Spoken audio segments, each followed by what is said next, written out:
हमें जो नजर आ रहा है आप ये आज भी अपने इबादत करने वालों की राहें देख रहा है, आहट महसूस कर रहा है और खून के आंसू बहा रहा है। तो नाज़रीन, आज मैं जिस मुकाम पर आपको लेके आया हूँ इसे सतगरा कहते हैं। सतगरा उकाड़ा का कस्बा है। सतगरा से बाहर निकले तो इसके जनूब मगरब में ये एक मंदिर है। इसके साथ साथ नाला है। सिख या हिंदू जो भी सतगरा से हिजरत करके गए हैं वो भी बता सकते हैं क्या ये मंदिर है या गुरुद्वारा है। बात करते हैं मीर चाकर आजम हिंद की और सतगरा। सतगरा नाम के बारे में आमतौर पर यह ख्याल किया जाता है कि इसका नाम सात घरा या घड़े से दिया गया है। एक और बात यह है कि सिकंदर आजम के जख्मी सिपाही मकदूनिया के कदीम कस्बे स्टैजरा से तल्लुक रखने वाले जब वो यहाँ आए तो उन्होंने इस कस्बे का नाम टैजरा रखा जो अब सतगरा के नाम से बिगड़ चुका है। यहाँ पर एक और मरूफ मशहूर शख्सियत का मकबरा भी है, बलोच हीरो मीर चाकर आजम रिंद। मीर चाकर आजम रिंद जब सांगड़ से सतगरा तशरीफ लाए, यहाँ पर आकर उन्होंने बहुत सी ताकत और इज्जत हासिल की। उन्होंने अपनी एक अलग फौज तैयार की जिसमें बहुत से घोड़े थे, बहुत से अफराद थे जो उसकी मोहब्बत इंसाफ पसंदी खुलूस की वजह से उसके करीब हो गए थे। शेरशाह सूरी ने जब इस इलाके पर हमला किया, इसको फतेह किया, तो शेरशाह सूरी ने मीर चाकर आजम रिंद को पैगाम भेजा कि वो हुमायूं के खिलाफ मेरा साथ दे और मजीद फवायद हासिल करें, जिसके जवाब में मीर चाकर आजम रिंद ने शेरशाह सूरी की मदद करने से इनकार कर दिया। फिर अपने बेटे मीर शहजाद खां की कमान में इसकी फौजें फारस में तवील जलावत। शहनशाह हुमायूं भी चूंकि वहां पर जलावतनी की जिंदगी गुजार रहा था, मीर चाकर आजम का साथ मिलने की वजह से उसने वापसी का फैसला किया। मीर चाकर आजम रिंद के सिपाही हुमायूं के साथ मिल गए। शहनशाह हुमायूं ने जब वापस आकर दिल्ली पर दोबारा कब्जा किया, 1556 में सूरी खानदान का तख्ता उल्ट दिया। शहनशाह हुमायूं ने फिर इनाम के तौर पर मीर चाकर आजम हिंद को घोड़ों गुलामों समेत एक वसी जगीर अता की। मीर चाकर आजम ने अपने मरने तक यानी 1565 तक इसी इलाके पर हुकूमत की जिसे सतगरा कहा जाता है और फिर इसका मकबरा भी यहीं तमीर किया गया जिसकी अलग वीडियो आप मेरे चैनल पर देख सकते हैं। हाँ, अगर इसकी बनावट को देखें तो ये आज का नहीं बल्कि कई सौ साल पहले का है।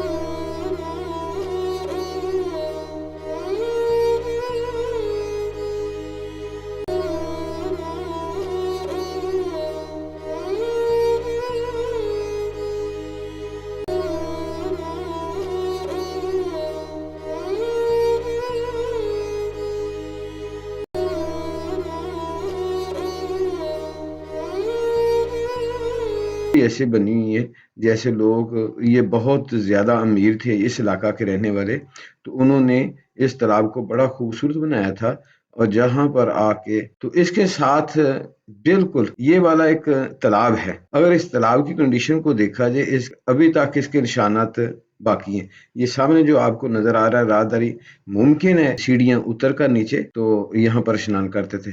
ये कुछ दीवारें इसकी गिर चुकी हैं क्योंकि यहाँ पर वो सामने बिल्कुल मंदिर है, तो ये बहुत बड़ा तालाब था। यहाँ पर लोग आके स्नान करते। इसके दोनों तरफ ये बड़ी बुर्जियां थी, ये रास्ता था। मैंने शेखुपुरा पीर बादशाह के मजार के सामने तालाब देखा जो बिल्कुल इसके सेम था और वो तो खैर अभी काफी हद तक बेहतर है, लेकिन इसके असरात जो है ना आखिरी हिचकियां ले रहे हैं। तो इसकी कंडीशन देखें, यहाँ पर उस वक्त कितना खूबसूरत सीन होगा जब लोग आकर यहाँ पर नहाते होंगे, स्नान करते होंगे, मंदिर में जाते होंगे। देखा जाए इसके रकबे को, इस तालाब के को, तो ऐसे महसूस होता है कि ये बहुत ही वसी एरिया पे इसकी जो है ना वो बिल्डिंग होगी जो आस्ता आस्ता वक्त के साथ साथ तालाब खत्म हो गया, बिल्डिंग खत्म हो गई। कभी यहाँ पर लोग आकर अपनी मन्नतें मानते होंगे और मन्नत के तौर पर यहाँ नहाते होंगे और साथ साथ दुआएं करते होंगे कि कोई बीमारी की दूर होने के लिए, कोई रिज़्क के लिए और कोई अपने गुनाहों को धोने के लिए यहाँ आता होगा। यहाँ की हर हर ईंट आज भी उनको बुला रही है। इसकी हर ईंट, हर एक एक जर्रा यात्रियों की अपने इस तालाब में नहाने वालों राह देख रहा हो, पुकार रहा होगा। हर एक का नाम लेकर, छोटों का भी बड़ों का भी, न जाने किसकी नजर लग गई।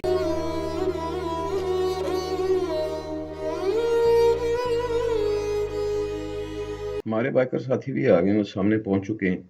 अभी आपको विजिट कराते हैं और साथ साथ मंदिर का अंदरूनी हिस्सा दिखाते हैं। ये बाहर देखें, मकई की जो है वो फसल की कटाई हो चुकी है। छलियाँ पड़ी हुई हैं, खुश्क होंगी तो इसके साथ ही फिर इनको ये इनके तुक्के वगैरह जो है ना वो अलग किए जाएंगे, फिर मार्केट में भेजेंगे। फिर अल्लाह पाक ने जिसके मुकद्दर में इसका जो है ना वो रिज़्क लिखा होगा वो खाएगा। कुछ इसमें से जानवर खा लेंगे, कोई इंसान खा लेंगे और कुछ अ, जला दिए जाएंगे। ये मंदिर की जो है कंडीशन देखें तो कितना ही खूबसूरत, प्यारा। इसके कोने जो है ना अभी तक प्यारे हैं, लेकिन नीचे से इसकी जो है नमी की वजह से इसकी कंडीशन काफ़ी हद तक ख़राब हो चुकी है। ये जब राजा रणजीत सिंह आया तो उसने तकरीबन, मेरा ख्याल है उस वक़्त का ये मंदिर बना हुआ है। ये डाट इसकी अभी तक जो है ना वो खूबसूरती नज़र आ रही है। ये ईंटें भी देखें उसी तरह ही हैं, लेकिन नमी की वजह से नीचे वाला हिस्सा जो है ना वो काफ़ी हद तक डैमेज हो चुका है। तो चलें देखते हैं इसका अंदर का हिस्सा। ये है डूम इसका। तो यहाँ मुमकिन है उस वक़्त फनूस लगा होगा, ऐसे महसूस होता है। अगर ये इसके कोने देखें तो कैसी खूबसूरत इसकी जो है ना वो अंदर वाला चूना वगैरह ऊपर से सही नज़र आ रहा है। इसके चारों तरफ जो है ना वो रोशनी थी।